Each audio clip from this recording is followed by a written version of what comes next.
नमस्कार दोस्तों। आज मैं बुक लेकर आया हूँ Toyota corporation, Toyota motor corporation, Toyota company. तो शुरू करते हैं पहला चैप्टर। टोयोटा की उत्पत्ति और प्रारंभिक वर्ष कैसे थे। 1891 से 1937 तक का समय। तो टोयोटा मोटर कॉरपोरेशन की कहानी जापान के एक छोटे से गांव में शुरू होती है। एक छोटे से गांव में, जहां 1867 में साकीची टोयोडा का जन्म हुआ। इस गांव में, जापान के एक छोटे से गांव में, साकीची का जन्म शिकोकू क्षेत्र के एक साधारण किसान परिवार में हुआ था। शिकोकू क्षेत्र जापान का है, वहां पर एक साधारण किसान परिवार में जन्म हुआ। साकीची टोयोडा का जन्म होता है, लेकिन उनकी सोच और आविष्कारक भावना, उनकी जो सोच थी वो और उनकी भावना जो थी वो आविष्कारक, इन्वेंटरी भावना, इन्वेंशन की भावना थी। इन चीजों ने उन्हें सामान्य से अलग बनाया, एक असाधारण व्यक्तित्व बनाया। अब उस समय जापान का औद्योगिकरण अपनी प्रारंभिक अवस्था में था। जब 1867 में उनका जन्म हुआ, तब संजोग कुछ ऐसे थे कि जापान का औद्योगिकरण अपनी शुरुआती अवस्था में था और कपड़ा उद्योग यानी टेक्सटाइल इंडस्ट्री देश की अर्थव्यवस्था का एक महत्वपूर्ण हिस्सा था। अब साकीची टोयोडा उनका जन्म हुआ, साकीची टोयोडा का। तो उन्होंने बुनाई के पारंपरिक तरीके जो थे उसमें सुधार करने का सपना देखा कि जो पारंपरिक तरीके थे बुनाई के, कपड़ा बुनाई के, उसमें सुधार करना है मुझे। जो उन्होंने, हम सबके सपने होते थे, उसी तरह उनका भी ये सपना था कि इसमें सुधार करना है। सबके सपने छोटे छोटे होते हैं, तो इन्होंने भी सपना देखा। अब 1891 में, 1867 में जन्म हुआ और 1891 में कितने साल के हुए होंगे आप गिन लेना। 1891 में उन्होंने एक स्वचालित लूम यानी ऑटोमेटिक लूम, उसका आविष्कार किया। एक लूम का आविष्कार किया उन्होंने, जो न केवल तेजी से कपड़ा उत्पादन करता था, बल्कि जो एरर्स आते हैं, त्रुटियां आती है, उसको ऑटोमेटिक रूप से पहचान करके प्रोसेसिंग जो टेक्सटाइल की होती है, कपड़े की, उस प्रक्रिया को रोक देता था। ये उन्होंने आविष्कार किया। तो इस आविष्कार ने जापानी कपड़ा इंडस्ट्री जो थी उसमें बिल्कुल रिवोल्यूशन ला दिया, बिल्कुल क्रांति आ गई। क्योंकि इससे ऑटोमेटिक था तो ह्यूमन रिसोर्स नहीं लगता, और ऑटोमेटिक मशीन से गलतियां जो होती है बुनाई में वो भी नहीं होती थी। तो ये बिल्कुल रिवोल्यूशनरी था जापान में। अब साकीची की ये टेक्नोलॉजी इतनी प्रभावशाली थी कि 1929 में ब्रिटिश कंपनी प्लेज ब्रदर्स ने इसके उत्पादन और बिक्री यानी सेल के अधिकार 1 लाख यूरो में खरीद लिए, जो उस समय एक बहुत ही बड़ी राशि थी। उस समय 1929 की मैं बात कर रहा हूँ। फर्स्ट वर्ल्ड वॉर खत्म हो चुका था और दूसरा वर्ल्ड वॉर शुरू होने वाला था। इस समय की मैं बात कर रहा हूँ। 1 लाख यूरो उसमें उन्होंने बिक्री और उत्पादन के अधिकार खरीदे थे। इस कंपनी ने, प्लेट ब्रदर्स कंपनी ने, तो उन्होंने अधिकार खरीद लिए, जो उस समय बहुत बड़ी राशि उनको मिली। टीचिरो टोयोडा को इस टेक्नोलॉजी की कीमत मिली। उन्होंने इन्वेंशन किया इस टेक्नोलॉजी का और उनको ये कीमत मिली। मैंने अमेज़न वाले वीडियो में कहा है कि कुछ ऐसा करो कि जिससे आपकी दुनिया का ध्यान आपकी तरफ आकर्षित हो, ऐसा काम करो और उस काम की आपको एक दिन जरूर एक कीमत मिलेगी, जैसे कि इनको मिली साकीची टोयोडा को। तो साकीची ने इस राशि को, इस पैसे को अपने बेटे कीचिरो टोयोडा को सौंपा, अपने बेटे को सौंपा। कीचिरो, साकीची टोयोडा उनके पिता थे, कीचिरो टोयोडा के। तो कीचिरो टोयोडा के पास पैसे आए अपने पिता के, ताकि वो, उन्होंने इसलिए सौंपे थे ताकि वो, उनका बेटा कीचिरो टोयोडा, वो, ताकि वो ऑटोमोबाइल इंडस्ट्री में कुछ नया कर सके। उन्होंने ऑटोमेटिक लूम में पैसे इन्वेस्ट किए और आविष्कार किया, और बाद में उन्होंने अपने बेटे को पैसे दिए ताकि ऑटोमोबाइल इंडस्ट्री में कुछ नया कर सके अपना बेटा। तो कीचिरो ने अपने पिता की आविष्कारक भावना को विरासत में लिया। उनके पिता को की भी मानसिकता थी, आविष्कारक भावना थी, और उनकी भी थी। और ऑटोमोबाइल के क्षेत्र में जापान को आत्मनिर्भर बनाने का सपना देखा। उन्होंने भी एक छोटा सा सपना देखा था उनके पिता ने, और साकार किया था। उन्होंने जापान में अपने पिता की आविष्कारक भावना को साथ लेकर ऑटोमोबाइल क्षेत्र में जापान को आत्मनिर्भर बनाने का सपना देखा उनके बेटे ने, कीचिरो टोयोडा ने। अब उस समय जापान में ऑटोमोबाइल इंडस्ट्री लगभग अस्तित्वहीन था। ऑटोमोबाइल की अगर बात करें तो, वाहन व्यवहार निर्माण की बात करें तो, और बाजार पर अमेरिकी कंपनियां जैसे फोर्ड और जनरल मोटर्स का दबदबा था बाजार में, जापानी बाजार में। तो 1933 में, अब साल आया 1933, 1929 में उन्होंने बेची अपनी ऑटोमेटिक लूम और पैसे आया, और 1933 में कीचिरो टोयोटा जो थी, टोयोटा कंपनी का नाम है दोस्तों, असली नाम उसकी सरनेम है टोयोटा। अब तो उन्होंने 1933 में कीचिरो टोयोटा ने टोयोटा ऑटोमेटिक लूम वर्क के अंतर्गत एक ऑटोमोबाइल डिवीजन की स्थापना की। उन्होंने अमेरिका और यूरोप की ऑटोमोबाइल फैक्ट्रियों का दौरा किया, यूरोप और अमेरिका में गए, घूमे और देखा, दौरा किया, जहां उन्होंने उत्पादन प्रक्रियाएं जो थी, इंजन टेक्नोलॉजी और डिजाइन का गहन अध्ययन किया उन्होंने, कीचिरो टोयोटा ने। अब कीचिरो ने इस ज्ञान को, अपने नॉलेज को जापान लाकर लोकल जरूरतों के अनुरूप ढाला। इन सारी चीजों को जो उन्होंने सीखा था, वो लोकल जो अनुकूलन, लोकल जो चीजें थी, उनसे लोकल सरकमस्टेंसेस के अनुरूप ढाला। और आगे 1934 में टोयोटा ने अपना पहला इंजन टाइप ए नाम का डेवलप किया, जो बाद में कंपनी की पहली यात्री कार, ट्रैवलिंग कार टोयोटा ए उसमें इस्तेमाल किया।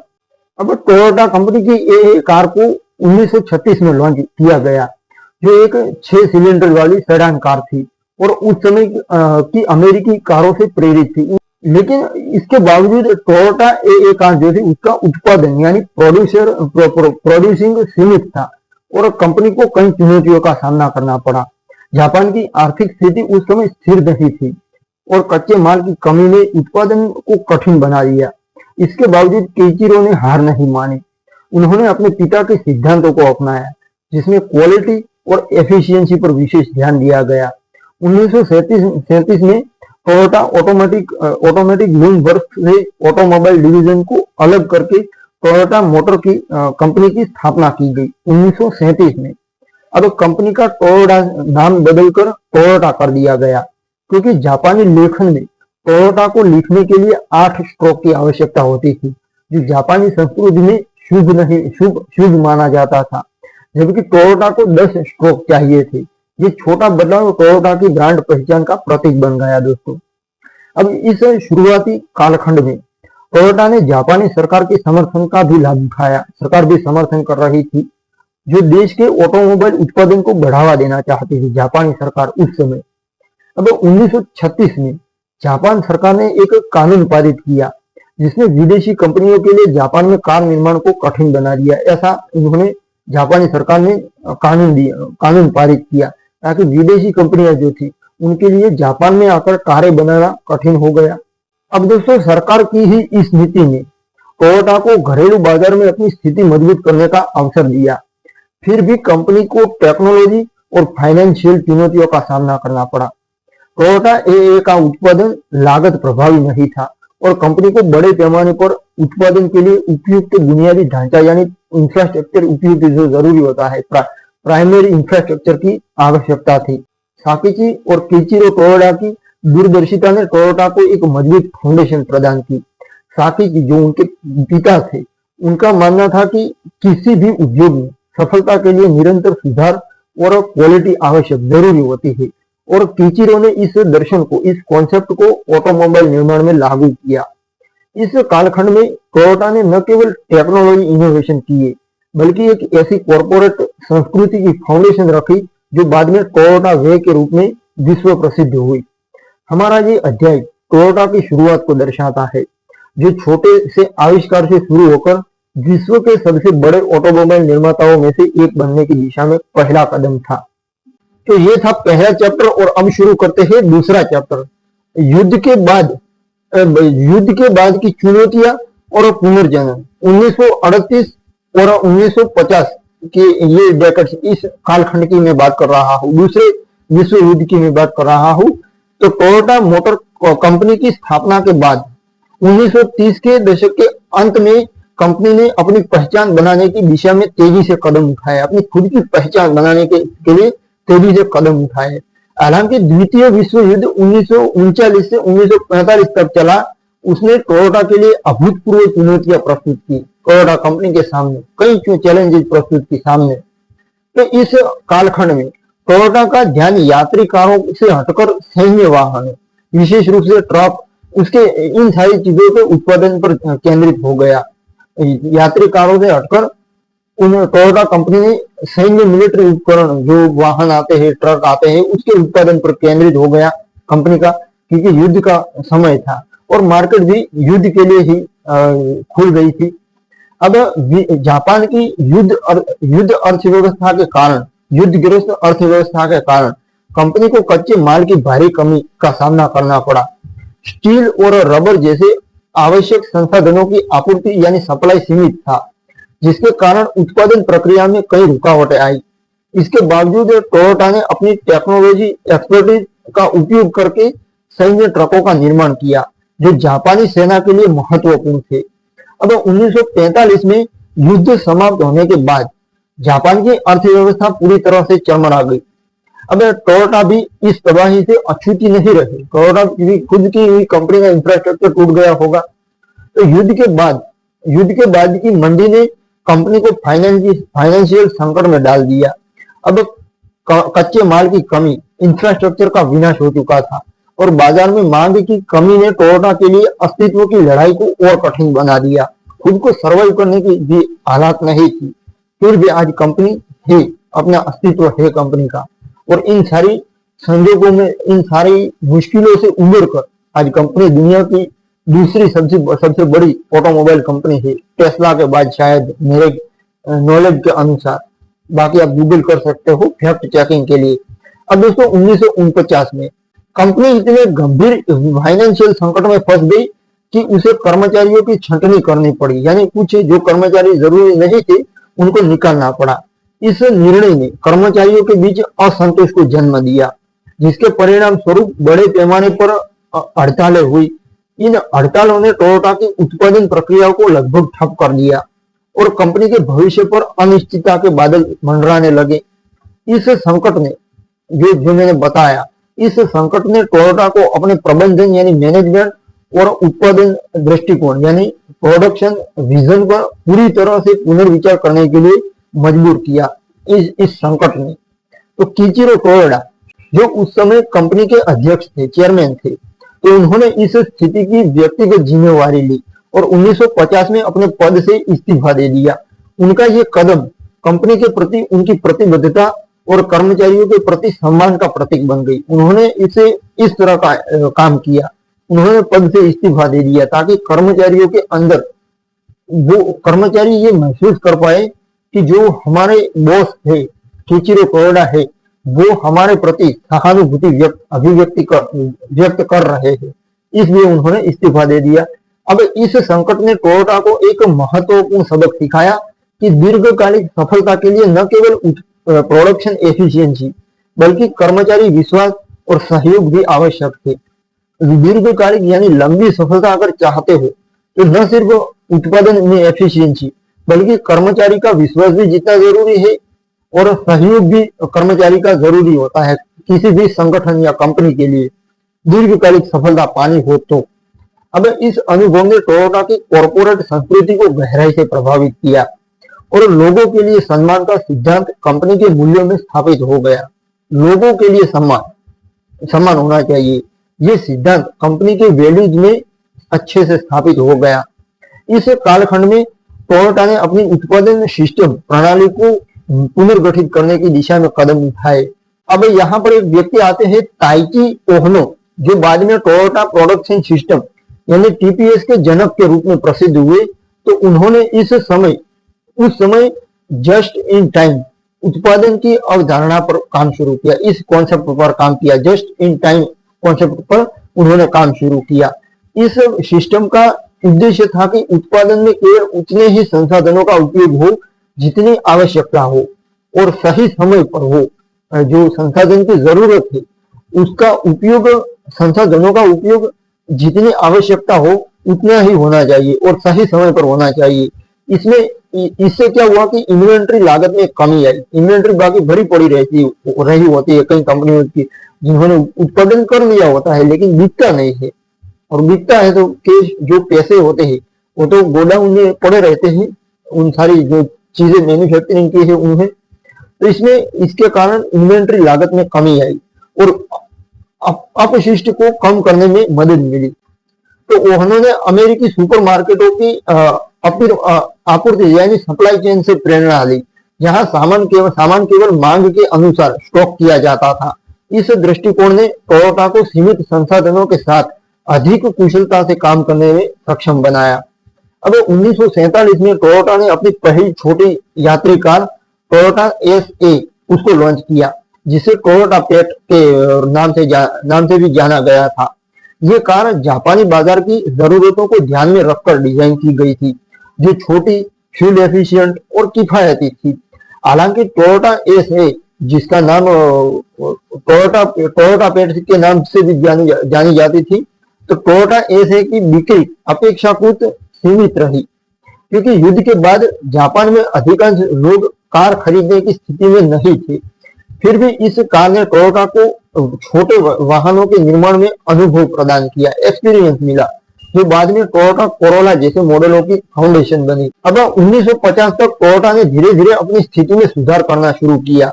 जापानी सरकार के पुनर्निर्माण प्रयासों और कोरियन युद्ध 1950 से 1953 का, उसके दौरान सैन्य वाहनों की मांग ने टोयोटा को आर्थिक सहायता प्रदान की। इस कालखंड में कंपनी ने अपने पहले 4x4 फोर व्हीलर जो वाहन आते हैं, उसको टोयोटा लैंड क्रूजर, उसकी कॉन्सेप्ट पर काम शुरू किया, जो बाद में वैश्विक स्तर पर लोकप्रिय हुआ। युद्ध के बाद की चुनौतियों ने टोयोटा को लचीलापन, इनोवेशन और दीर्घकालिक दृष्टिकोण की महत्ता सिखाई। इस अवधि ने टोयोटा को एक मजबूत आधार प्रदान किया, जिसने इसे वैश्विक ऑटोमोबाइल इंडस्ट्री में लीडर बनाने में महत्वपूर्ण भूमिका निभाई थी। अब दोस्तों शुरू करते हैं तीसरा चैप्टर, टोयोटा प्रोडक्शन सिस्टम पर उसका उदय कैसे हुआ, 1950 से 1960 का दशक। तो 1950 का दशक टोयोटा के लिए परिवर्तन और इनोवेशन का युग था। युद्ध के बाद की आर्थिक चुनौतियों से उबरने के बाद टोयोटा ने अपने उत्पादन सिस्टम, प्रोडक्शन सिस्टम को पुनर्जनन करने और वैश्विक स्तर पर प्रतिस्पर्धी बनने की दिशा में कदम उठाए। इस दशक में टोयोटा ने अपनी प्रसिद्ध टोयोटा प्रोडक्शन सिस्टम जो थी, उसकी फाउंडेशन रखी, जिसने न केवल कंपनी को बल्कि विश्व भर के जो मैन्युफैक्चरिंग उद्योग थे, उनको हमेशा के लिए बदल दिया। टीपीएस ने टोयोटा को अपशिष्ट को कम करने, गुणवत्ता को बढ़ाने और उत्पादन प्रोडक्शन एफिशिएंसी को अधिकतम करने में सक्षम बनाया, जिससे ये वैश्विक पूरी दुनिया के ऑटोमोबाइल इंडस्ट्री में एक लीडर बन गया टोयोटा कंपनी। तो टीपीएस जो टोयोटा प्रोडक्शन सिस्टम के विकास में ताइची ओहनो नाम के व्यक्ति जो थे, टोयोटा के एक इंजीनियर थे, उनकी भूमिका, उनका रोल सर्वोपरि था। ओहनो जो ताइची ओहनो थे, उन्होंने 1940 के अंत और 1950 की शुरुआत में अमेरिकी ऑटोमोबाइल इंडस्ट्री, विशेष रूप से फोर्ड की बड़े पैमाने पर प्रोडक्शन सिस्टम का अध्ययन किया। हालांकि उन्होंने महसूस किया कि फोर्ड का मॉडल जापान जैसे संसाधन सीमित देश के लिए उपयुक्त नहीं था। जापान एक सीमित संसाधनों वाला देश था, जबकि अमेरिका, उनके पास संसाधनों की कोई कमी नहीं थी, जिसके कारण ये उपयुक्त नहीं था टोयोटा कंपनी के लिए, जापानी कंपनी के लिए। तो उन्होंने एक ऐसी नई सिस्टम विकसित करने की कल्पना की थी, जो लचीली, लागत प्रभावी और गुणवत्ता केंद्रित होनी चाहिए। ऐसे उन्होंने एक सिस्टम बनाना सोचा। अब टीपीएस, टोयोटा प्रोडक्शन सिस्टम के दो मुख्य सिद्धांत थे, जीरो का और जस्ट इन टाइम, ये दो सिद्धांत थे। जीरो का, जिसका अर्थ है स्वचालन में मानवीय स्पर्श, ऑटोमेशन में मानवीय हस्तक्षेप। ये सिद्धांत ये सुनिश्चित करता था कि उत्पादन प्रक्रिया में कोई दोष होने पर मशीनें स्वचालित रूप से, ऑटोमेटिक रूप से रुक जाए। इससे दोषपूर्ण उत्पादन यानी एरर वाले, गलतियों वाले प्रोडक्ट का निर्माण रुक जाता था और कर्मचारियों को समस्याओं को तुरंत ठीक करने का अवसर मिलता था। पता चलता था कि यहाँ पर त्रुटि आई है, तो वो कर्मचारी ठीक कर लेते थे। इससे क्वालिटी बेहतर होने लगी।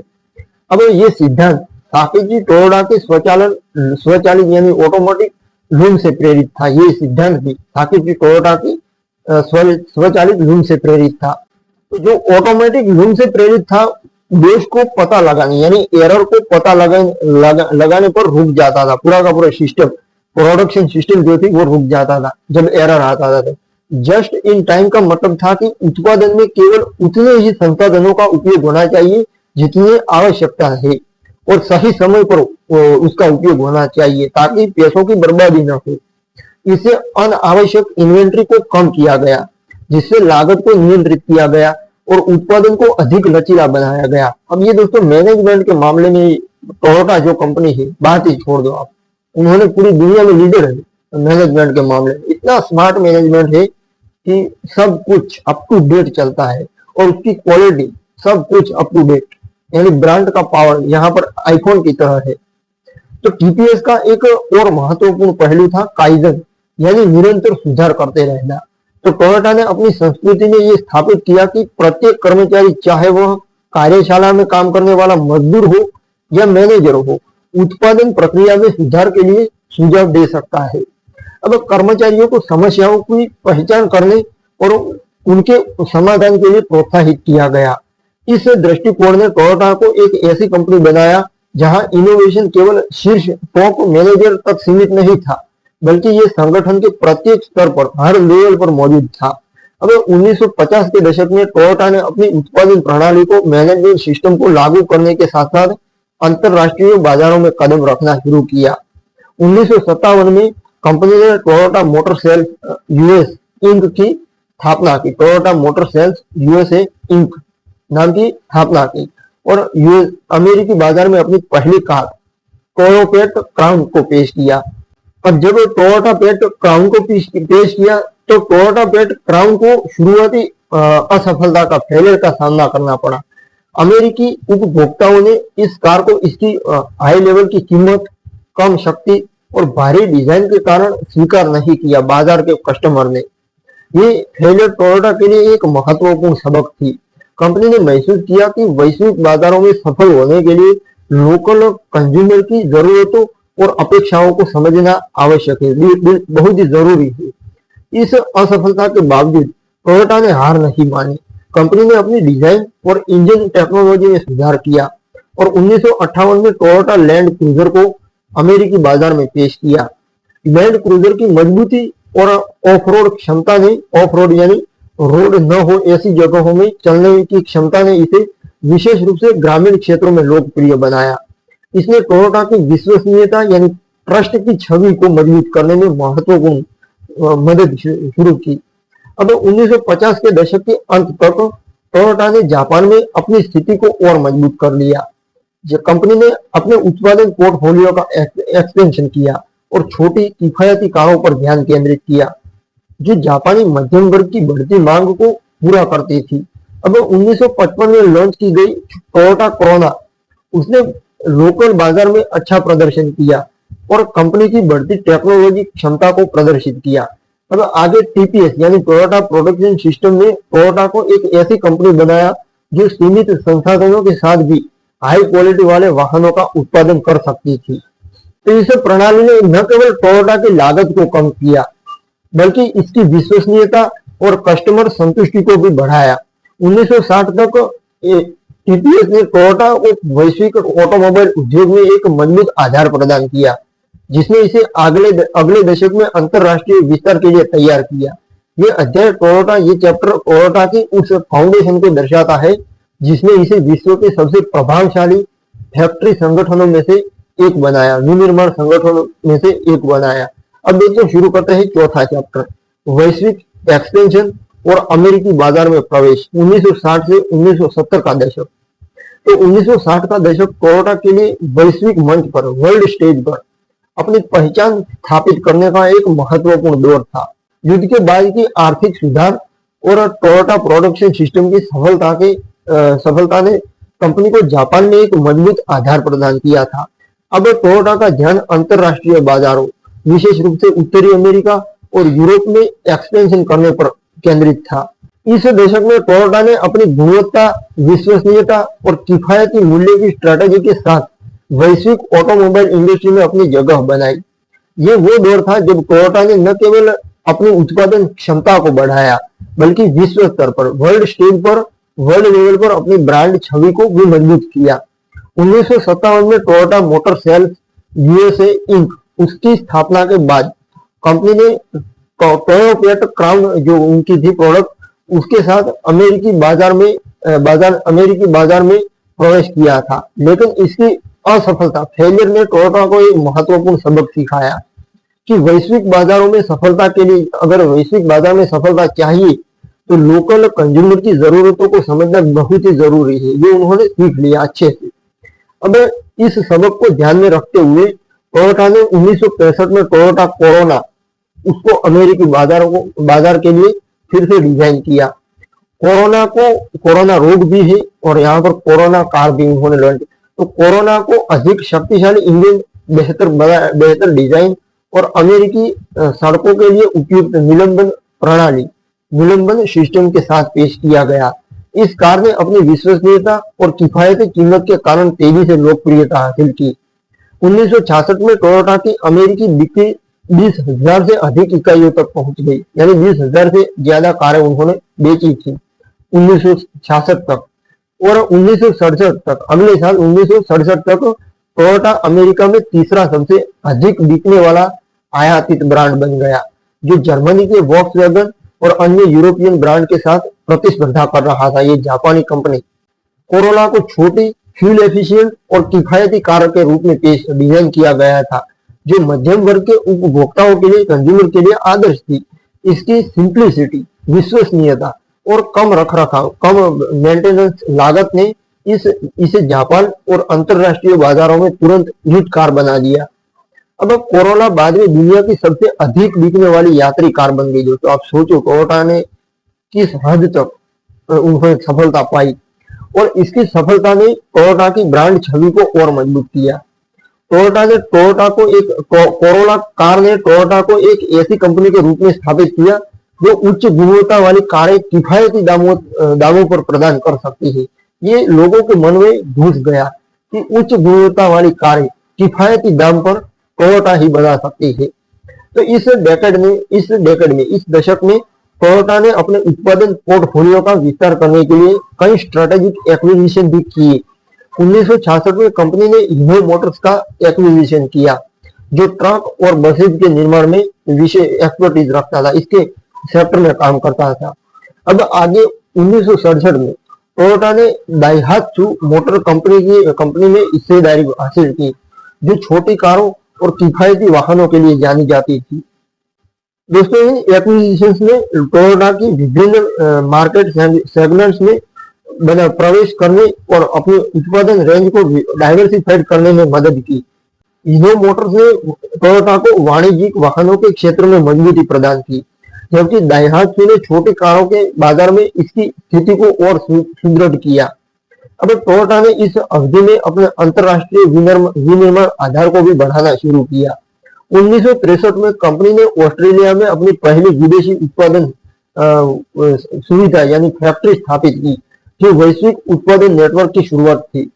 अब इस कदम ने टोयोटा को लोकल बाजारों में अधिक तेजी से और लागत प्रभावी ढंग से आपूर्ति करने में सक्षम बनाया। इसके अलावा टोयोटा ने यूरोप में भी अपने डीलर नेटवर्क का एक्सपेंशन किया, जिसमें इसे जर्मनी, यूनाइटेड किंगडम और अन्य यूरोपियन कंट्रीज में अपनी उपस्थिति स्थापित करने में मदद की। अब 1960 के दशक में टोयोटा ने अपनी उत्पादन प्रक्रियाओं में काइजन यानी निरंतर सुधार, उस पर मैं वीडियो बना चुका हूँ, आप कंटेंट लाइब्रेरी में वीडियो सेक्शन में जाकर देख सकते हो। तो उसके सिद्धांतों को और गहराई से लागू किया। कर्मचारियों को उत्पादन लाइन में छोटे छोटे सुधार करने के लिए प्रोत्साहित किया गया, जिसने उत्पादन की गुणवत्ता को बेहतर बनाया। अब आगे बढ़ते हैं। टोयोटा की ये स्ट्रेटेजी दूसरे ऑटोमोबाइल निर्माताओं से बिल्कुल अलग थी, जो बड़े पैमाने पर उत्पादन पर अधिक ध्यान देते थे। टोयोटा का ध्यान गुणवत्ता और एफिशिएंसी पर था, जिसने इसे अपने प्रतिस्पर्धियों से आगे रखा। 1960 के अंत तक टोयोटा ने न केवल जापान में बल्कि वैश्विक स्तर पर, वर्ल्ड लेवल पर अपनी स्थिति को मजबूत कर लिया था। कंपनी की बिक्री तेजी से बढ़ रही थी और इसकी कारें विश्वसनीयता और किफायती मूल्य के लिए जाने लगी, मार्केट में अपनी स्थिति बना ली थी। ये दशक टोयोटा के लिए महत्वपूर्ण मोड़ था। जिसने इसे वैश्विक ऑटोमोबाइल इंडस्ट्री में एक उभरते हुए दिग्गज के रूप में स्थापित जायंट के रूप में स्थापित किया। अब अगले दशकों में टोयोटा ने इस फाउंडेशन का उपयोग करके अपनी वैश्विक उपस्थिति को और एक्सपेंड किया। अब शुरू करते हैं पांचवा चैप्टर दोस्तों। तो चैप्टर 5 है एनवायरमेंटल जिम्मेवारी और प्रियस का आविष्कार 1970 से 1997 का समय। तो 1970 का दशक टोयोटा के लिए एक परिवर्तनकारी युग था, जब कंपनी ने न केवल अपनी वैश्विक उपस्थिति को मजबूत किया, बल्कि एनवायरमेंटल जिम्मेवारी और इनोवेशन की दिशा में महत्वपूर्ण कदम उठाए। इस अवधि में, इस कालखंड में वैश्विक तेल संकट, ऑयल क्राइसिस 1973 और 1979 का ऑयल क्राइसिस, जिसने ऑटोमोबाइल इंडस्ट्री को गहराई से प्रभावित किया था। तो तेल की कीमतों में भारी वृद्धि ने कंज्यूमर को फ्यूल एफिशिएंट वाहनों की ओर आकर्षित किया, और टोयोटा ने इस अवसर का लाभ उठाकर अपनी स्थिति को और सुदृढ़ किया। अब दोस्तों, ये सर्कमस्टेंसेस जो होते हैं वो हमें हमारी विचारधारा को आकार देते हैं, हमारी व्यावसायिक विचारधारा को आकार देते हैं। जब कोई कंपनी होती है जो फ्यूल एफिशिएंट कारें बनाती है, तो जब फ्यूल सस्ता होता है तब उस कंपनी की फ्यूल एफिशिएंट कारों की कीमत नहीं होती है। लेकिन जब ऑयल की प्राइस ऊपर जाती है तब हम सस्ती कारें और ज्यादा जो फ्यूल एफिशिएंसी दर से ऐसी कारें लेना पसंद करते हैं। इसलिए सर्कमस्टेंसेस, संयोग जो होते हैं वो हमारी कंज्यूमिंग जो करते हैं हम उसकी विचारधारा को बदलते हैं दोस्तों। और स्ट्रेटेजी के तौर पर देखा जाए तो आप भी अपने बिजनेस में इन सारी स्ट्रेटेजी का इस्तेमाल कर सकते हो। तो तेल की कीमतों में भारी वृद्धि ने उप कंज्यूमर जो थे उनको फ्यूल एफिशिएंट वाहनों की ओर आकर्षित किया, और टोयोटा ने इस अवसर का लाभ उठाकर अपनी स्थिति को और सुदृढ़ किया। इस दशक से लेकर 1990 के दशक तक टोयोटा ने अपनी टेक्नोलॉजी विशेषज्ञता का उपयोग करके पर्यावरण के प्रति जागरूकता को अपनी स्ट्रेटेजी का केंद्र बनाया, जिसका चरम बिंदु 1997 में दुनिया की पहली बड़े पैमाने पर उत्पादित हाइब्रिड कार टोयोटा प्रियस का लॉन्च था। 1973 के तेल संकट ने ऑटोमोबाइल को पुनर्विचार करने के लिए मजबूर किया कि अब क्या किया जाए, इतनी महंगा तेल हो गया है, ऑयल हो गया है, तो अब इसका ऑप्शन कोई हो सकता है। तो इस तरह पुनर्विचार करने के लिए मजबूर किया। अमेरिका और यूरोप में कंज्यूमर अब ऐसी कारों की तलाश में थे जो कम फ्यूल की खपत करे, ईंधन की खपत करे और किफायती भी हो, यानी सस्ता भी हो। तो टोयोटा जो पहले से ही इस अपनी कोरोला कार और कोरोना जैसी ईंधन फ्यूल एफिशिएंट कारों के लिए जानी जाती थी, उसने इस डिमांड को तुरंत, मार्केट की डिमांड को तुरंत पहचाना। कंपनी ने अपने इंजिन को और अधिक कुशल बनाने के लिए रिसर्च एंड डेवलपमेंट में भारी इन्वेस्टमेंट किया। इस अवधि में, इस कालखंड में टोयोटा ने छोटे और मध्यम आकार की कारों पर ध्यान केंद्रित किया, जो न केवल किफायती थी बल्कि हाई क्वालिटी और विश्वसनीयता भी प्रदान करती थी। टोयोटा की इस स्ट्रेटेजी ने टोयोटा को अमेरिकी बाजार में जर्मन और अमेरिकी प्रतिस्पर्धियों के खिलाफ एक मजबूत स्थिति दिलाई। 1970 के दशक के अंत में तक टोयोटा ने अमेरिका में अपनी बिक्री को 4 लाख वाहनों प्रति वर्ष, हर वर्ष 4 लाख वाहनों की बिक्री होती थी, वहां तक बढ़ा लिया था। 1980 के दशक में एनवायरमेंटल की चिंताएं वैश्विक वर्ल्ड लेवल पर बढ़ने लगी। 1980 के दशक में अब एयर पोल्यूशन और ग्रीन हाउस गैस उत्सर्जन को कम करने के लिए कई देशों ने सख्त नियम लागू किए। टोयोटा ने इस बदलते परिदृश्य को, बदलते संजोगों को एक अवसर के रूप में देखा और एनवायरमेंट के प्रति अनुकूलन, एनवायरमेंट फ्रेंडली टेक्नोलॉजी में इन्वेस्टमेंट शुरू किया। कंपनी ने 1990 के दशक की शुरुआत में एक महत्वाकांक्षी परियोजना शुरू की, जिसका नाम था G21 ग्लोबल 21st सेंचुरी, इसका पूरा नाम होता है G21 का। तो इस परियोजना का लक्ष्य एक ऐसी कार विकसित करना था जो एनवायरमेंट के मामले में एनवायरमेंट का जो प्रभाव पड़ता है कारों के कारण उसको कम करे और फ्यूल एफिशिएंसी को अधिकतम करे, बढ़ाए। इस परियोजना का परिणाम था टोयोटा प्रियस, जिसे 1997 में जापान में लॉन्च किया गया था। टोयोटा प्रियस दुनिया की पहली बड़े पैमाने पर उत्पादित हाइब्रिड कार थी। जो गैसोलीन इंजन और इलेक्ट्रिक मोटर के संयोजन पर काम करती थी।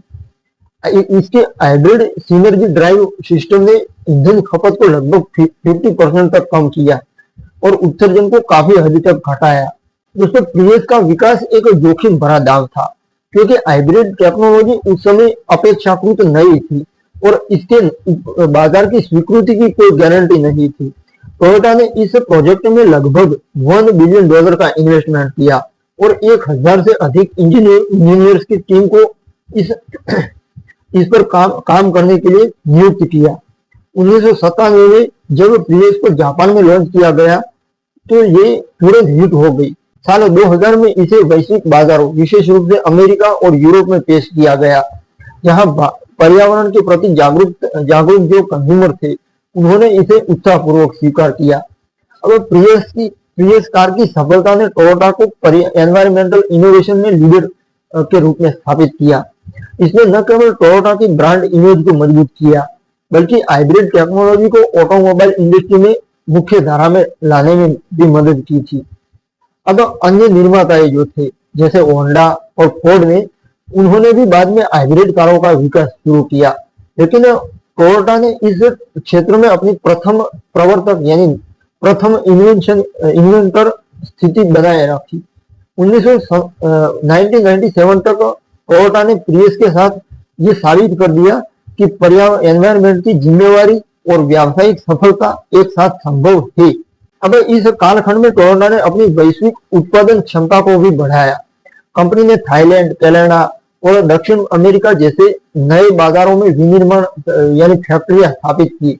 इन प्रयासों ने टोयोटा को स्थानीय यानी लोकल मांग को पूरा करने और आयात लागत को कम करने में सक्षम बनाया। साथ ही टोयोटा ने अपनी काइजन संस्कृति को वर्ल्ड स्टेज पर लागू किया, जिसने इसके सभी फैक्ट्रियों में गुणवत्ता और एफिशिएंसी को सुनिश्चित किया। इस काइजन कॉन्सेप्ट ने प्रियस का लॉन्च टोयोटा के लिए एक मील का पत्थर था दोस्तों, जिसने एक माइलस्टोन था जिसने कंपनी को 21वीं सदी की गतिशीलता के लिए तैयार किया। इस चैप्टर ने टोयोटा की एनवायरमेंट प्रतिबद्धता और इनोवेशन की भावना को एक्सपोज किया, जो इसे वैश्विक ऑटोमोबाइल इंडस्ट्री में एक अग्रणी, एक लीडर के रूप में स्थापित करने में महत्वपूर्ण साबित हुआ। अब शुरू करते हैं छठा चैप्टर दोस्तों, लग्जरी ब्रांड लेक्सस और वैश्विक नेतृत्व 1980 से 1990 के समय।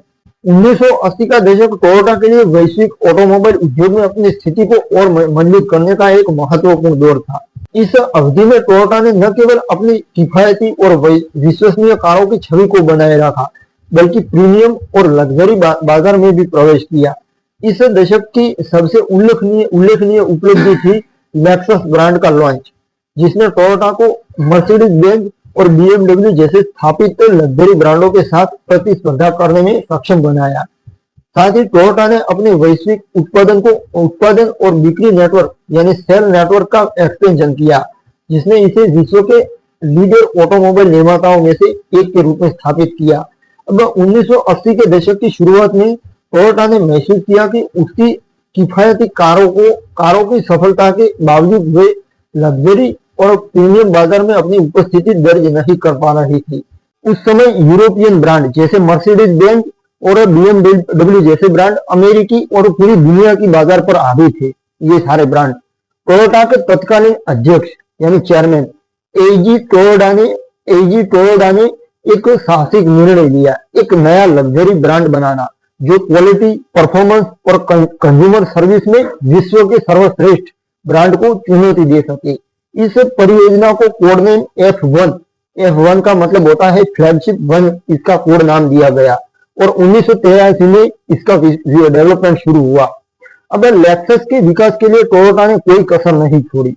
कंपनी ने 1400 इंजीनियर, 2300 टेक्नीशियन और 200 डिजाइनर्स की एक समर्पित टीम बनाई। उस समय परियोजना में लगभग $1 बिलियन का इन्वेस्टमेंट किया गया इस प्रोजेक्ट के पीछे, जो उस समय के लिए एक अभूतपूर्व रकम थी दोस्तों। अब टोयोटा ने अमेरिकी कंज्यूमर को की प्राथमिकताओं यानी प्रायोरिटीज को समझने के लिए व्यापक बाजार रिसर्च किया, मार्केट रिसर्च किया। इंजीनियर्स ने यूरोपियन और अमेरिकी लग्जरी कारों का गहन बिल्कुल डीप में जाकर रिसर्च किया और एक ऐसी कार डिजाइन करने का लक्ष्य रखा, टारगेट रखा जो परफॉर्मेंस, आरामदायक और विश्वसनीयता में बेजोड़ होनी चाहिए। ये टारगेट के साथ उन्होंने काम शुरू किया। अब 1989 में टोयोटा ने लेक्सस एलएस 400 अपनी पहली फ्लैगशिप सेडान उसको अमेरिकी बाजार में लॉन्च किया। एलएस 400 ने अपनी शांत केबिन, शक्तिशाली V8 इंजन और असाधारण गुणवत्ता के लिए तुरंत प्रशंसा बटोरी।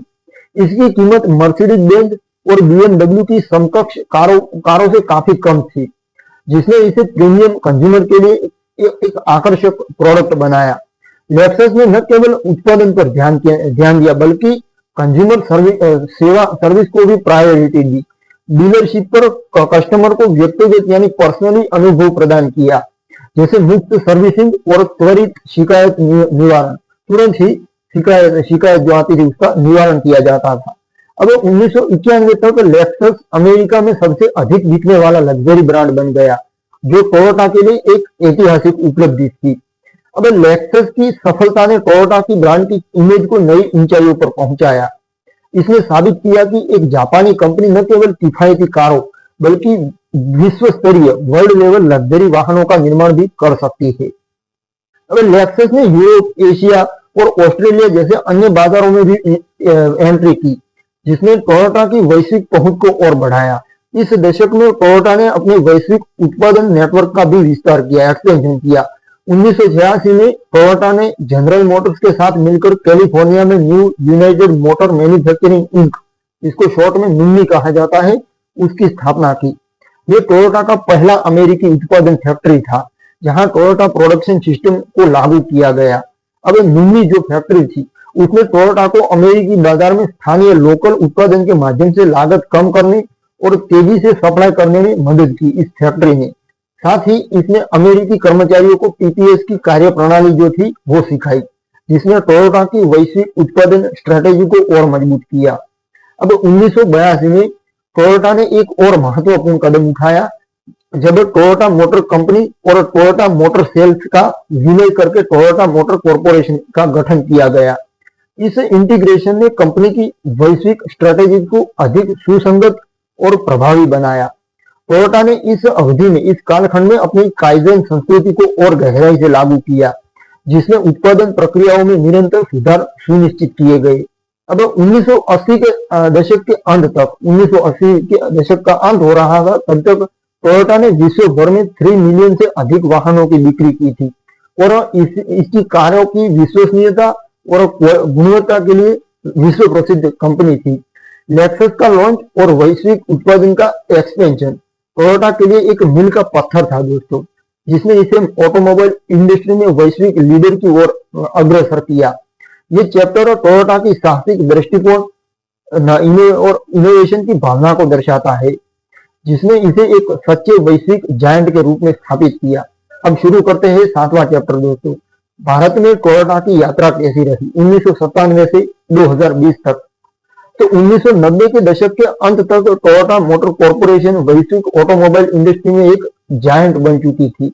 अपनी गुणवत्ता, विश्वसनीयता और इनोवेशन के लिए मशहूर टोयोटा ने अब उभरते हुए बाजारों पर ध्यान केंद्रित करना शुरू किया, जिसमें भारत एक प्रमुख गंतव्य था। भारत अपनी विशाल जनसंख्या और तेजी से बढ़ती अर्थव्यवस्था के साथ ऑटोमोबाइल कंपनियों के लिए एक आकर्षक अवसर प्रस्तुत करता था।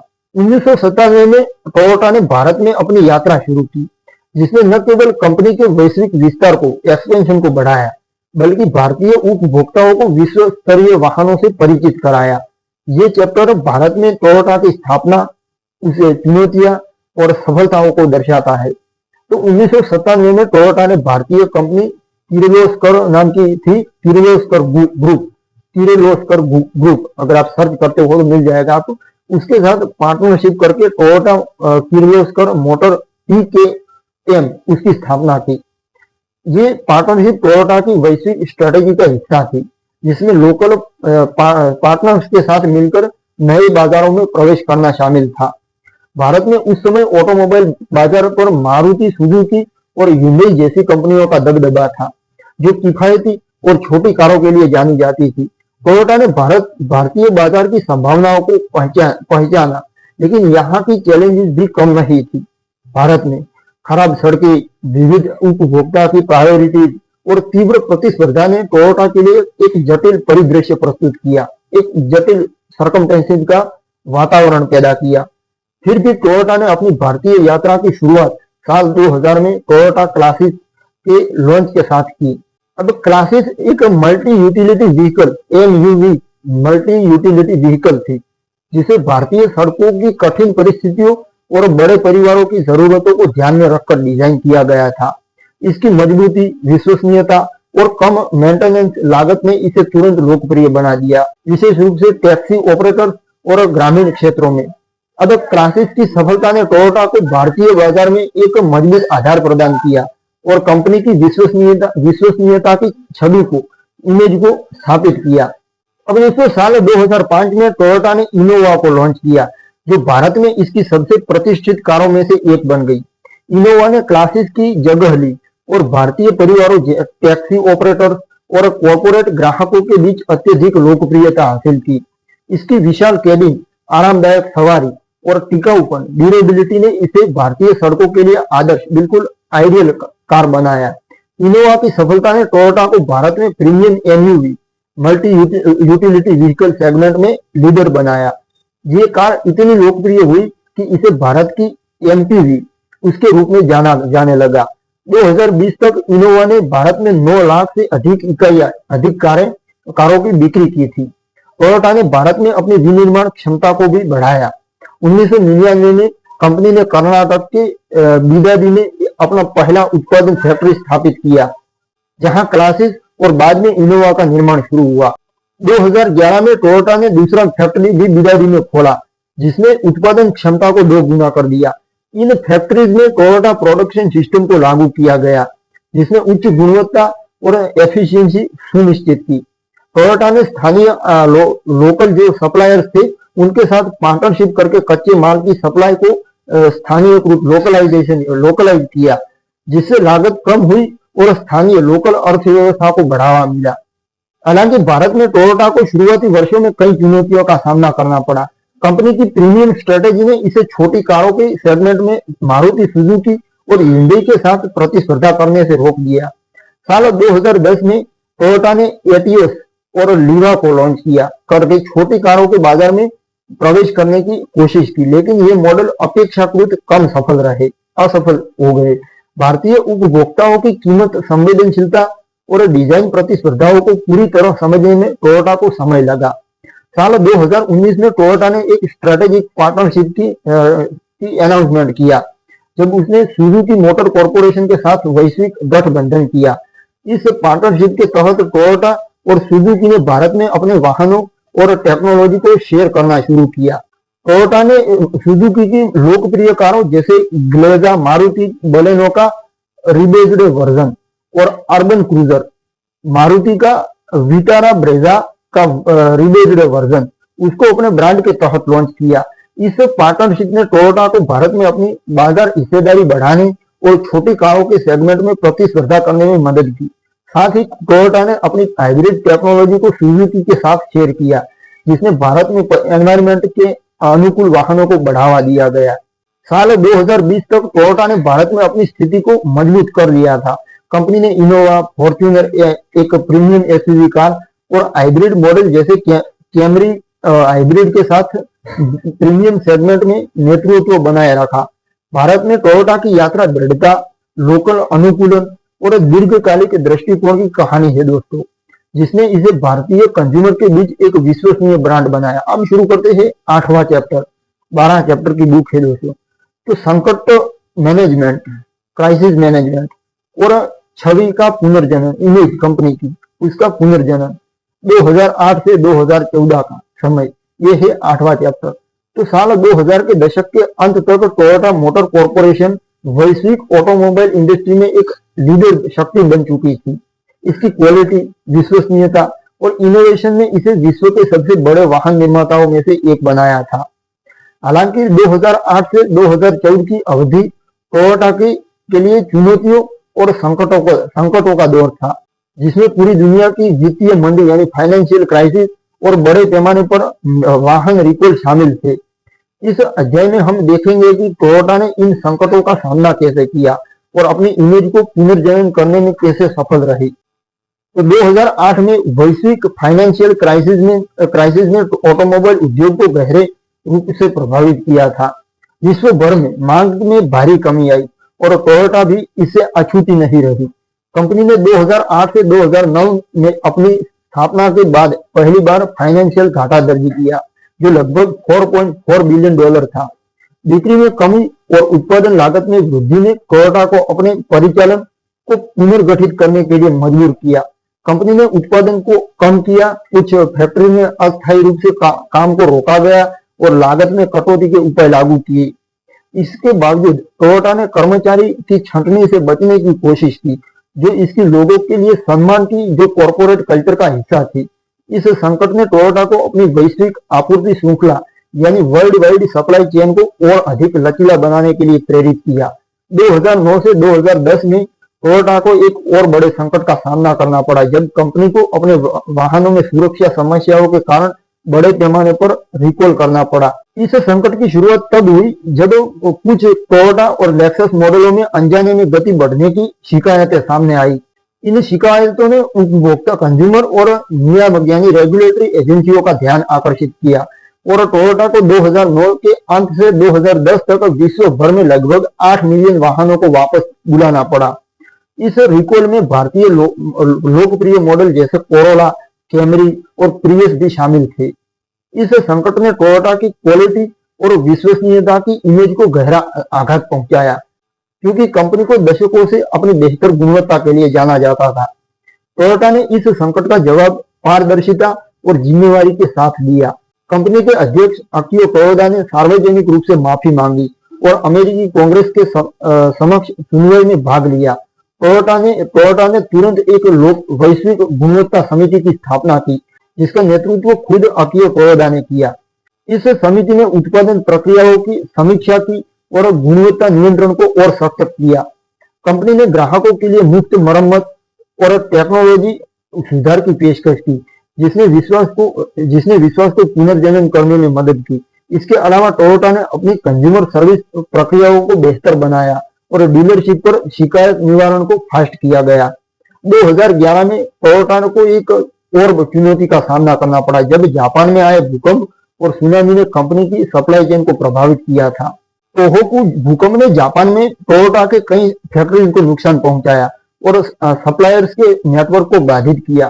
टोयोटा ने इस संकट से निपटने के लिए अपनी जस्ट इन टाइम प्रणाली सिस्टम को और लचीला बनाया, जिससे भविष्य में ऐसी आपदाओं के प्रभाव को कम किया जा सके। साल 2014 में टोयोटा को एक और रिकॉल का सामना करना पड़ा। इस बार टाकाटा एयरबैग्स की समस्या के कारण, जो कई ऑटोमोबाइल निर्माताओं को प्रभावित कर रही थी। टाकाटा के एरर वाले एयरबैग्स के कारण टोयोटा ने विश्व भर में लाखों वाहनों को वापस बुलाया। इस बार टोयोटा ने पहले से सीखे सबक का उपयोग किया और त्वरित कार्यवाही की, जिससे ग्राहकों का विश्वास बनाए रखने में मदद मिली। इन संकटों के बावजूद टोयोटा ने अपनी इमेज को पुनर्जनन करने में सफलता हासिल की।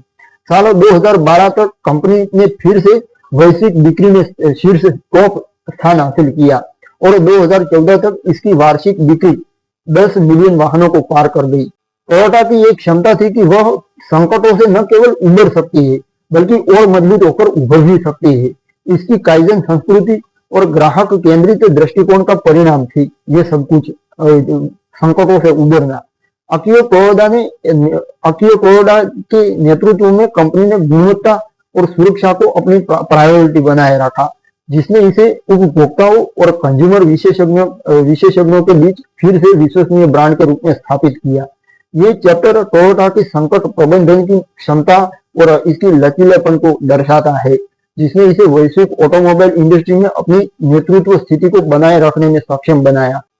अब शुरू करते हैं नौवां चैप्टर, पर्यावरण और स्थायित्व के लिए प्रतिबद्धता। 2000 से 2020 का समय।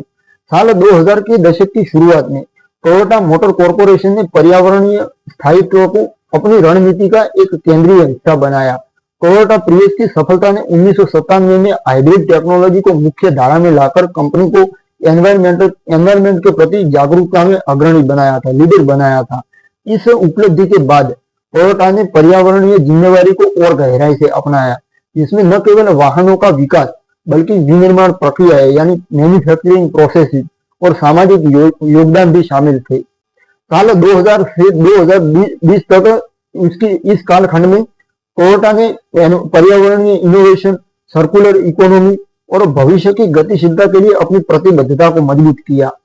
ये अध्ययन टोयोटा की पर्यावरण के प्रति योजनाएं और स्थायित्व के प्रति इसके दृष्टिकोण को दर्शाता है। तो टोयोटा प्रियस की वैश्विक सफलता ने 2000 के दशक में हाइब्रिड टेक्नोलॉजी को लोकप्रिय बनाया।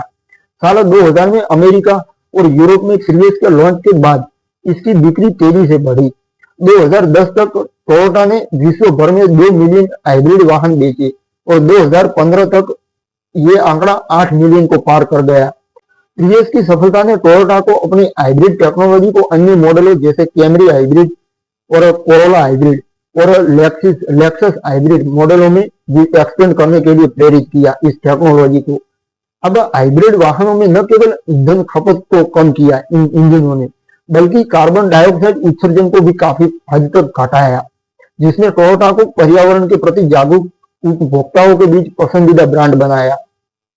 साल 2000 के दशक में टोयोटा ने अपनी environmental challenge 2050 Toyota environmental challenges 2050 की फाउंडेशन रखी, जिसे औपचारिक रूप से 2015 में घोषित किया गया। इस महत्वाकांक्षी योजना में 6 प्रमुख लक्ष्य शामिल किए गए थे, जिनमें 2050 तक वाहनों से कार्बन उत्सर्जन को शून्य करना, जीरो करना, विनिर्माण प्रक्रियाओं में कार्बन न्यूट्रलिटी प्राप्त करना और जल संरक्षण शामिल थे। टोयोटा ने इस दिशा में कई कदम उठाए, जैसे कि अपने फैक्ट्रीज में रिन्यूएबल एनर्जी का उपयोग बढ़ाया और अपशिष्ट को कम करना। उदाहरण के लिए टोयोटा ने जापान और उत्तरी अमेरिका के फैक्ट्रीज में सोलर एनर्जी और विंड एनर्जी को अपनाया, जिससे उत्पादन प्रक्रिया में ऊर्जा खपत 30% तक कम हुई। टोयोटा ने सर्कुलर इकोनॉमी की अवधारणा कॉन्सेप्ट को भी अपनाया, जिसमें सामग्री का रीयूज और रिसाइकलिंग पर जोर दिया गया। कंपनी ने अपने वाहनों में पुनर्चक्रित प्लास्टिक और अन्य सामग्री का उपयोग भी बढ़ाया। 2010 तक टोयोटा ने अपने वाहनों में 85% से ज्यादा हिस्सों को रिसाइकलेबल बनाया। इसके अलावा कंपनी ने पुराने वाहनों को डिसमेंटल करने और उनके हिस्सों को पुनः उपयोग करने के लिए विशेष रिसाइकलिंग सेंटर स्थापित किए। ये दृष्टिकोण न केवल पर्यावरण के लिए लाभकारी था, बल्कि लागत को कम करने में भी मददगार साबित हुआ। टोयोटा ने पर्यावरण यानी एनवायरमेंटल इनोवेशन में भी अपनी अगली बड़ी छलांग हाइड्रोजन ईंधन सेल वाहनों के साथ लगाई। अब 2014 में कंपनी ने टोयोटा मिराई को लॉन्च किया। वो एक जीरो उत्सर्जन वाहन था जो हाइड्रोजन को ईंधन के रूप में उपयोग करता था। मिराई ने इस मिराई व्हीकल ने केवल पानी को उत्सर्जन के रूप में छोड़ा, जिसने इसे पर्यावरण के लिए आदर्श बनाया। हालांकि हाइड्रोजन ईंधन स्टेशनों की सीमित उपलब्धता के कारण मिराई की बिक्री शुरू में सीमित रही, लेकिन इसने टोयोटा की भविष्य की गतिशीलता के प्रति प्रतिबद्धता को दर्शाया। टोयोटा ने हाइड्रोजन ईंधन इंफ्रास्ट्रक्चर को बढ़ावा देने के लिए सरकारी और अन्य कंपनियों के साथ पार्टनरशिप भी की। इसके अतिरिक्त टोयोटा ने इलेक्ट्रिक वाहन और स्वायत्त सेल्फ ड्राइविंग टेक्नोलॉजी में इन्वेस्टमेंट शुरू किया। 2020 तक कंपनी ने कई इलेक्ट्रिक मॉडल जैसे लेक्सस UF 300e उसको पेश किया और उन्नत advance driving support system ADAS उसको अपने वाहनों में इंटीग्रेट किया। टोयोटा ने वुवेन सिटी परियोजना की भी घोषणा की, जो जापान में एक स्मार्ट सिटी थी, जहां स्वायत्त वाहन यानी अपने आप ड्राइव होने वाले वाहन, आर्टिफिशियल इंटेलिजेंस और एनवायरमेंट के अनुकूल टेक्नोलॉजी का परीक्षण किया जाना था। ये प्रोजेक्ट टोयोटा की भविष्य की गतिशीलता के लिए दीर्घकालिक दृष्टिकोण को दर्शाती थी। टोयोटा ने सामाजिक जिम्मेवारी को प्रायोरिटी दी। कंपनी ने लोकल समुदायों में पर्यावरण, एनवायरमेंटल एजुकेशन और वृक्षारोपण जैसे कार्यक्रम शुरू किए। भारत जैसे बाजारों में टोयोटा ने जल संरक्षण और क्लीन एनर्जी परियोजनाओं में इन्वेस्टमेंट किया। 2020 तक टोयोटा ने विश्व भर में 15 मिलियन से अधिक हाइब्रिड वाहन बेचे, जिसने अनुमानित रूप से 120 मिलियन टन कार्बन डाइऑक्साइड उत्सर्जन को कम किया। हमारा ये नोवा जो टोयोटा की एनवायरमेंट और स्थायित्व के प्रति प्रतिबद्धता को एक्सपोज करता है, जिसने इसे न केवल एक ऑटोमोबाइल निर्माता बल्कि एक वैश्विक पर्यावरणीय नेता के रूप में स्थापित किया। टोयोटा की ये यात्रा दर्शाती है कि व्यावसायिक सफलता और पर्यावरण की यानी एनवायरमेंट की जिम्मेदारी एक साथ संभव है। अब शुरू करते हैं 10वां चैप्टर, वैश्विक नेतृत्व और इनोवेशन 2008 से 2025 तक का समय। साल 2008 में टोयोटा मोटर कॉर्पोरेशन ने जनरल मोटर्स को पछाड़कर विश्व का सबसे बड़ा ऑटोमोबाइल निर्माता बनने का गौरव हासिल किया। ये अचीवमेंट टोयोटा की क्वालिटी, इनोवेशन और कंज्यूमर केंद्रित दृष्टिकोण का परिणाम थी।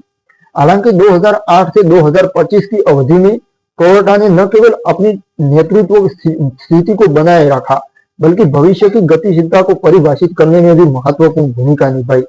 इस अध्याय में हम टोयोटा की वैश्विक नेतृत्व की यात्रा, टेक्नोलॉजी, इनोवेशन और 2025 तक इसके प्रभाव को देखेंगे। तो 2008 की वैश्विक वित्तीय मंदी, फाइनेंशियल क्राइसिस और 2009 से 2010 के रिकॉल संकट के बाद टोयोटा ने अपनी रणनीतियों को पुनर्गठित किया।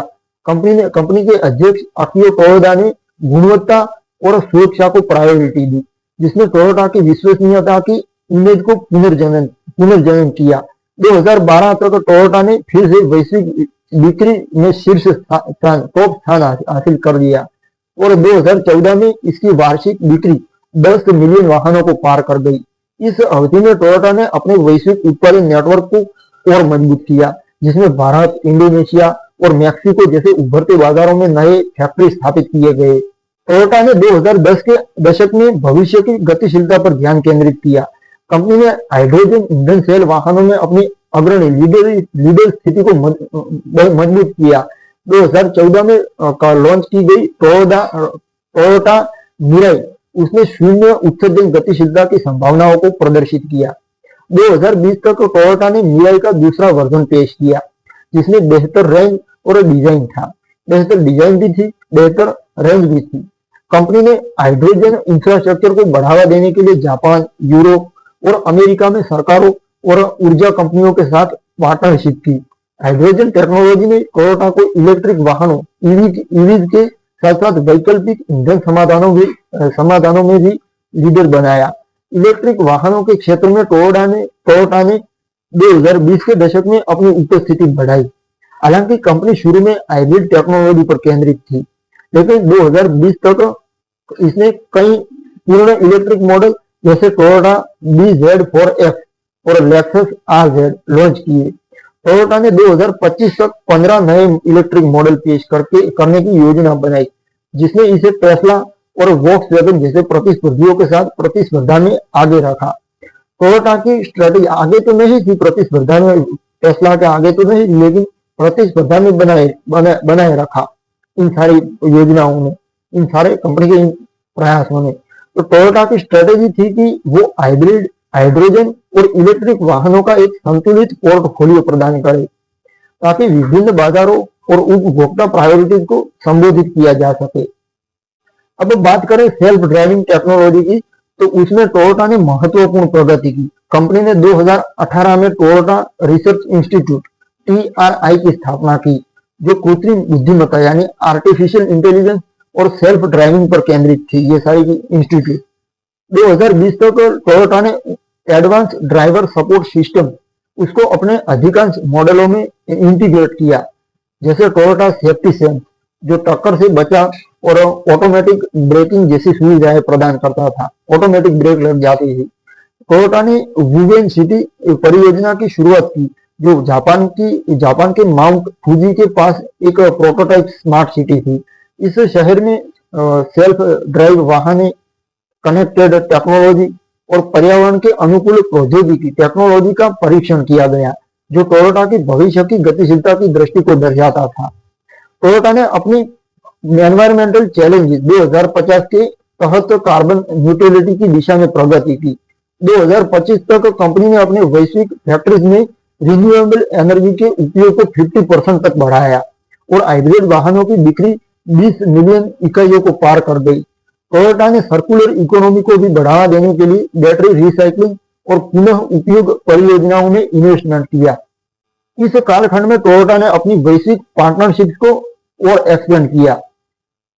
इस कालखंड में टोयोटा ने अपनी वैश्विक पार्टनरशिप को भी एक्सपेंड किया। 2019 में टोयोटा और सुजुकी ने एक गठबंधन बनाया, जिसके तहत दोनों कंपनियों ने भारत और अफ्रीका जैसे बाजारों में वाहनों और टेक्नोलॉजी को शेयर किया। टोयोटा ने उबर और सॉफ्टबैंक जैसी टेक्नोलॉजी कंपनियों के साथ भी सहयोग किया, ताकि मोबिलिटी एज ए सर्विस यानी मास और कनेक्टेड कार टेक्नोलॉजी को डेवलप किया जा सके। 2025 तक टोयोटा ने विश्व भर में 10 मिलियन से अधिक वाहनों का उत्पादन प्रति वर्ष किया। इसकी लेक्सस ब्रांड ने लग्जरी सेगमेंट में नेतृत्व बनाए रखा, जबकि कोरोला RAV4 और प्रियस जैसे मॉडल मध्यम वर्ग के उपभोक्ताओं के बीच लोकप्रिय रहे। टोयोटा की इनोवेशन और स्थायित्व की प्रतिबद्धता ने इसे न केवल एक ऑटोमोबाइल निर्माता बल्कि एक गतिशीलता समाधान प्रदाता के रूप में स्थापित किया। ये अध्याय टोयोटा की वैश्विक नेतृत्व की यात्रा और इसके भविष्य उन्मुखी दृष्टिकोण को दर्शाती है, जिसने इसे 21वीं सदी की गतिशीलता में लीडर बनाया। तो अब शुरू करते हैं 11वां चैप्टर, टोयोटा की कॉर्पोरेट कल्चर, टोयोटा का और नेतृत्व लीडरशिप। टोयोटा मोटर कॉर्पोरेशन की अभूतपूर्व सफलता का मूल आधार इसकी अनूठी कॉर्पोरेट संस्कृति और दूरदर्शी नेतृत्व है। कंपनी की संस्कृति, जिसे द टोयोटा वे के नाम से जाना जाता है, उसने न केवल टोयोटा को वैश्विक ऑटोमोबाइल इंडस्ट्री में लीडर बनाया, बल्कि इसे विश्व भर के संगठनों के लिए एक प्रेरणा का स्रोत भी बनाया। इस चैप्टर में हम टोयोटा की कॉर्पोरेट कल्चर, इसके मूल सिद्धांत और नेतृत्व की भूमिका को समझेंगे, जिन्होंने कंपनी को संकटों से उबारने और इनोवेशन की दिशा में अग्रसर करने में महत्वपूर्ण योगदान दिया। द टोयोटा वे, ये है टोयोटा कंपनी का कॉर्पोरेट कल्चर। उसकी द टोयोटा वे टोयोटा की कॉर्पोरेट संस्कृति का आधार है। द टोयोटा वे, जिसे 2001 में औपचारिक रूप से प्रलेखित किया गया था, लेकिन इसकी जड़ें कंपनी की स्थापना के समय से भी मौजूद थी। ये संस्कृति दो मुख्य सिद्धांतों पर आधारित है। ये कॉर्पोरेट कल्चर, पहला निरंतर सुधार, कंटिन्यूअस इंप्रूवमेंट, और लोगों के लिए सम्मान, रिस्पेक्ट फॉर पीपल, ये दो सिद्धांतों पर, इसके आधार पर ये कल्चर टिका हुआ है। निरंतर सुधार में 3 उप सिद्धांत शामिल है। काइजन यानी निरंतर सुधार, चुनौती, और गेंची गेम्बुत्सु यानी समस्या का मूल स्थान पर जाकर समझना, समस्या को, इसको कहा जाता है गेंची गेम्बुत्सु। इसको गेंजी गेम्बुत्सु कहा जाता है, यानी समस्या का मूल स्थान पर जाकर समझना, समस्या को। काइजन ने टोयोटा को छोटे छोटे सुधारों के माध्यम से उत्पादन प्रक्रियाओं, क्वालिटी और एफिशिएंसी को बेहतर बनाने में सक्षम बनाया। कर्मचारियों को हर स्तर पर, हर लेवल पर सुधार के लिए सुझाव देने के लिए प्रोत्साहित किया जाता है, जिसमें इनोवेशन संगठन की संस्कृति का हिस्सा, इस टोयोटा की संस्कृति का हिस्सा बन गया। अब गेंची गेम्बुत्सु, जिसने नेताओं को, कंपनी के लीडर्स को कार्यस्थल पर जाकर समस्याओं का प्रत्यक्ष अवलोकन करने और उनके समाधान खोजने की प्रेरणा दी। लोगों के लिए सम्मान का सिद्धांत, जिसने कर्मचारियों, कस्टमर और पार्टनर्स के प्रति टोयोटा की प्रतिबद्धता को दर्शाया। टोयोटा ने अपने कर्मचारियों को ट्रेनिंग और विकास के अवसर प्रदान किए, जिसने उनकी निष्ठा और उत्पादकता यानी प्रोडक्टिविटी को बढ़ाया। कंपनी ने दीर्घकालिक रोजगार को प्रायोरिटी दी, जिसका उदाहरण 2008 की financial crisis, the great recession कहा जाता है, उसके दौरान देखा गया, जब टोयोटा ने बड़े पैमाने पर छंटनी से बचने की कोशिश की थी। ये दृष्टिकोण कर्मचारियों के बीच स्वामित्व और जिम्मेवारी की भावना को बढ़ाता है, जो टोयोटा की सफलता का एक प्रमुख फैक्टर रहा। टोयोटा के कॉर्पोरेट कल्चर, उसको लागू करने में टोयोटा प्रोडक्शन सिस्टम की भी महत्वपूर्ण भूमिका रही है। TPS यानी टोयोटा प्रोडक्शन सिस्टम ने अपशिष्ट को कम करने और एफिशिएंसी बढ़ाने के लिए जस्ट इन टाइम और जिडोका को सिद्धांतों को अपनाया। ये प्रणाली, ये सिस्टम केवल उत्पादन तक सीमित नहीं थी, बल्कि ये टोयोटा के हर विभाग जैसे डिजाइन, बिक्री यानी सेल और कंज्यूमर सर्विस में लागू थी। TPS और द टोयोटा वे ने मिलकर एक ऐसी संस्कृति बनाई जो इनोवेशन, क्वालिटी और कंज्यूमर संतुष्टि पर केंद्रित रही थी। अब टोयोटा के नेतृत्व ने इस संस्कृति को जीवंत बनाए रखने में महत्वपूर्ण भूमिका निभाई। टोयोटा के नेतृत्व ने ताइची ओहनो, जिन्होंने टीपीएस का जनक माना जाता है, उन्होंने 1950 और 1960 के दशक में उत्पादन प्रक्रियाओं में क्रांति लाई। उनकी दूरदर्शिता ने टोयोटा को सीमित संसाधनों के साथ वैश्विक प्रतिस्पर्धा में सक्षम बनाया। एजी टोयोटा, जिन्होंने 1980 के दशक में लेक्सस ब्रांड की शुरुआत की, जिसने टोयोटा को लग्जरी बाजार में एंट्री करने का साहसिक निर्णय लिया उन्होंने। अब अकियो टोयोटा, जो 2009 से कंपनी के अध्यक्ष है, चेयरमैन है, उन्होंने टोयोटा को 2008 से 2010 के रिकॉल संकट और वैश्विक आर्थिक मंदी से उबारा कंपनी को उन्होंने। ये नेतृत्व की मैं बात कर रहा हूँ। तो अकियो ने व्यक्तिगत रूप से गुणवत्ता सुधारों की निगरानी की और कंपनी को भविष्य की गतिशीलता जैसे हाइड्रोजन ईंधन सेल और स्वायत्त ड्राइविंग यानी सेल्फ ड्राइविंग की ओर ले गए। उनकी नेतृत्व शैली में गेंची गेम्बुत्सु उसका पालन स्पष्ट था, क्योंकि वे अक्सर उत्पादन लाइन, प्रोडक्ट लाइन और डीलरशिप पर जाकर कर्मचारियों और ग्राहकों से सीधे जुड़ते थे। दोस्तों, टोयोटा के नेतृत्व ने दीर्घकालिक दृष्टिकोण को प्रायोरिटी दी। अल्पकालिक लाभ के बजाय, छोटे समय में लाभ कमाने के बजाय कंपनी ने स्थायित्व, एनवायरमेंट की जिम्मेवारी और सामाजिक योगदान पर ध्यान दिया। उदाहरण के लिए एनवायरमेंटल चुनौती 2050 का वुवन सिटी परियोजना जो थी उनकी, इन जैसी परियोजनाओं ने टोयोटा की भविष्य उन्मुख सोच को दर्शाती है। ये सारी परियोजनाएं नेतृत्व में वैश्विक पार्टनर्स जैसे सुजुकी और उबर के साथ गठबंधन को भी बढ़ावा दिया, जिसने टोयोटा की इनोवेशन क्षमता को और मजबूत किया। साल 2025 तक टोयोटा का कॉर्पोरेट कल्चर और नेतृत्व ने इसे कंपनी को न केवल एक ऑटोमोबाइल निर्माता बल्कि एक गतिशीलता समाधान प्रदाता के रूप में स्थापित किया। टोयोटा कंपनी की कॉर्पोरेट कल्चर, इस कल्चर ने कंपनी को संकटों से उबरने, इनोवेशन करने और वैश्विक स्तर पर वर्ल्ड लेवल पर प्रभाव डालने की शक्ति दी। ये अध्याय टोयोटा की उस फाउंडेशन को उजागर करता है जो इसकी दीर्घकालिक सफलता और वैश्विक नेतृत्व का आधार रही। अब शुरू करते हैं आखिरी चैप्टर, 12वां चैप्टर, भविष्य की दृष्टि और विरासत। तो टोयोटा मोटर कॉर्पोरेशन की यात्रा जो 1937 में एक छोटी सी ऑटोमोबाइल कंपनी के रूप में शुरू हुई, आज 2025 तक इसे वैश्विक ऑटोमोबाइल इंडस्ट्री में एक लीडर शक्ति बना चुकी है। टोयोटा ने न केवल उच्च गुणवत्ता और विश्वसनीय वाहनों के लिए अपनी पहचान बनाई, बल्कि भविष्य की गतिशीलता, पर्यावरणीय स्थायित्व यानी एनवायरमेंटल स्टेबिलिटी और सामाजिक जिम्मेवारी के क्षेत्र में भी लीडरशिप की भूमिका निभाई। ये अंतिम अध्याय टोयोटा की भविष्य की दृष्टि, इसकी दीर्घकालिक स्ट्रेटेजी और इसकी अमिट विरासत को उजागर करता है। ये हमारा चैप्टर जो न केवल ऑटोमोबाइल इंडस्ट्री बल्कि विश्व भर के संगठनों के लिए प्रेरणा का स्रोत है। अब 2025 तक टोयोटा ने अपनी पर्यावरण चुनौती 2050 वाला जो था टोयोटा एनवायरमेंटल चैलेंज 2050 के तहत महत्वपूर्ण प्रगति की। इस महत्वाकांक्षी योजना का लक्ष्य 2050 तक सभी वाहनों से कार्बन उत्सर्जन को शून्य यानी जीरो करना, विनिर्माण प्रक्रियाओं में कार्बन तटस्थ न्यूट्रलिटी को प्राप्त करना और जलवायु क्लाइमेट चेंज के प्रभावों को कम करना है। टोयोटा ने अपने वैश्विक फैक्ट्रीज में रिन्यूएबल एनर्जी का उपयोग को 50% से ज्यादा बढ़ाया और 2025 तक 20 मिलियन से अधिक हाइब्रिड वाहन बेचे, जिसमें अनुमानित रूप से 140 मिलियन टन कार्बन डाइऑक्साइड उत्सर्जन को रोका गया। कंपनी ने हाइड्रोजन ईंधन सेल वाहनों में अपनी अग्रणी यानी लीडरशिप स्थिति को और मजबूत किया, जिसमें टोयोटा मिराई का दूसरा वर्जन और हाइब्रिड संचालित बसें और ट्रक शामिल है। टोयोटा ने हाइड्रोजन इंफ्रास्ट्रक्चर के विकास के लिए जापान, यूरोप और उत्तरी अमेरिका में सरकारों और ऊर्जा कंपनियों के साथ पार्टनरशिप की। इलेक्ट्रिक वाहनों इलेक्ट्रिक व्हीकल, इसके क्षेत्र में टोयोटा ने 2020 के दशक में अपनी उपस्थिति को तेजी से बढ़ाया।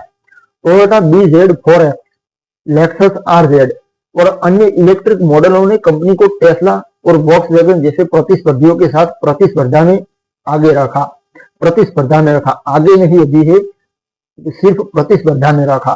तो टोयोटा ने 2025 तक 15 नए इलेक्ट्रिक मॉडल लॉन्च करने की योजना बनाई। जिसमें सेडान, एसयूवी और कॉम्पैक्ट कारें शामिल थी। कंपनी ने बैटरी रिसाइकलिंग और सॉलिड स्टेट बैटरी टेक्नोलॉजी में भी इन्वेस्टमेंट किया, जो भविष्य में इलेक्ट्रिक वाहनों की रेंज और एफिशिएंसी को बढ़ाने की क्षमता रखती है। ये टेक्नोलॉजी, तो उसमें उन्होंने इन्वेस्टमेंट किया। टोयोटा की स्ट्रेटेजी थी कि वह हाइब्रिड, हाइड्रोजन और इलेक्ट्रिक वाहनों का एक संतुलित प्रोडक्ट का पोर्टफोलियो प्रदान करे, ताकि विभिन्न बाजारों और कंज्यूमर प्रायोरिटीज को संबोधित किया जा सके। इंक्लूसिवनेस की यहाँ पर बात आती है। टोयोटा ने सेल्फ ड्राइविंग और कनेक्टेड कार टेक्नोलॉजी में भी अग्रणी कदम उठाए।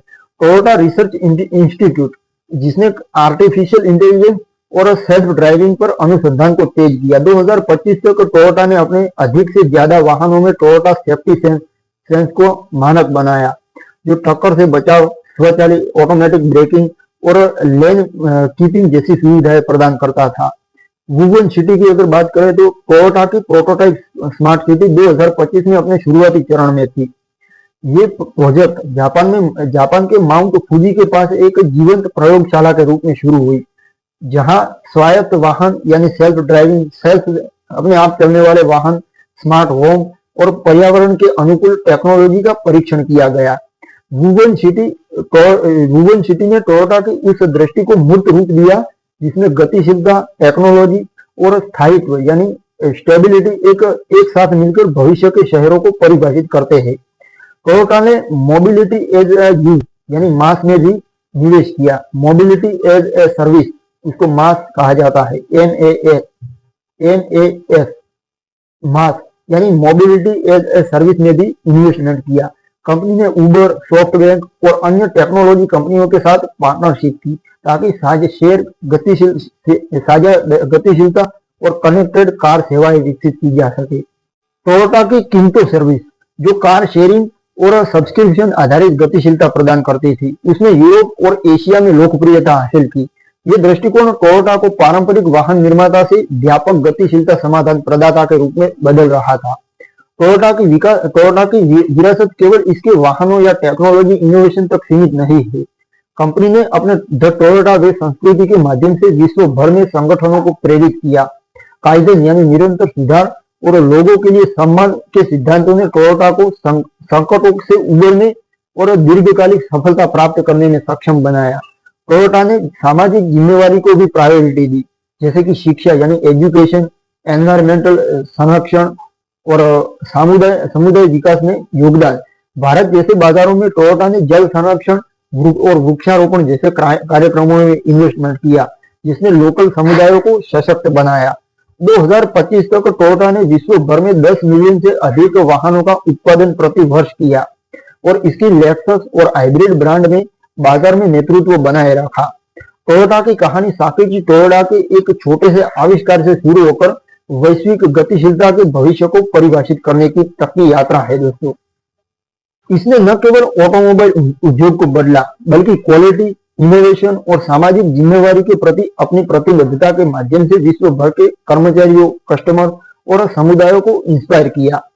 टोयोटा की विरासत ये सिखाती है कि दृढ़ संकल्प, निरंतर सुधार और ग्राहक केंद्रित दृष्टिकोण के साथ कोई भी संगठन, कोई भी कंपनी असंभव को संभव बना सकती है। अब आते हैं दोस्तों इस आई बुक की कंक्लूजन पर। तो टोयोटा की सफलता की कहानी एक प्रेरणादायक यात्रा है, जो साकेची टोयोटा के स्वचालित यानी ऑटोमेटिक लूम के आविष्कार से शुरू होकर विश्व की सबसे बड़ी और सबसे सम्मानित ऑटोमोबाइल कंपनियों में से एक बनने तक पहुंची है। इसकी क्वालिटी, इनोवेशन और एनवायरमेंटल जिम्मेवारी ने इसे एक वैश्विक ब्रांड बनाया। द टोयोटा वे, उसकी कॉर्पोरेट कल्चर और टोयोटा प्रोडक्शन सिस्टम ने कंपनी को संकटों से उबरने और निरंतर सुधार करने की शक्ति दी। भारत जैसे उभरते बाजारों में इसकी सफलता और भविष्य की गतिशीलता में इसकी अग्रणी लीडरशिप भूमिका ने टोयोटा को एक गतिशीलता समाधान प्रदाता के रूप में, गतिशीलता का समाधान प्रदान करने वाले के रूप में स्थापित किया। टोयोटा की कहानी ये दर्शाती है कि दृढ़ता, इनोवेशन और कंज्यूमर केंद्रित दृष्टिकोण के साथ कोई भी संगठन वैश्विक नेतृत्व प्राप्त कर सकता है, वर्ल्ड लीडर बन सकता है। इसकी विरासत भविष्य की पीढ़ियों के लिए प्रेरणा बनी रहेगी दोस्तों। और ये थी मेरी आई बुक टोयोटा कंपनी पर, जिसको मैंने एक प्रेरणादायक कहानी के रूप में आपके सामने प्रस्तुत करने का प्रयास किया है और दिल की गहराइयों के साथ आपका बहुत बहुत धन्यवाद दोस्तों।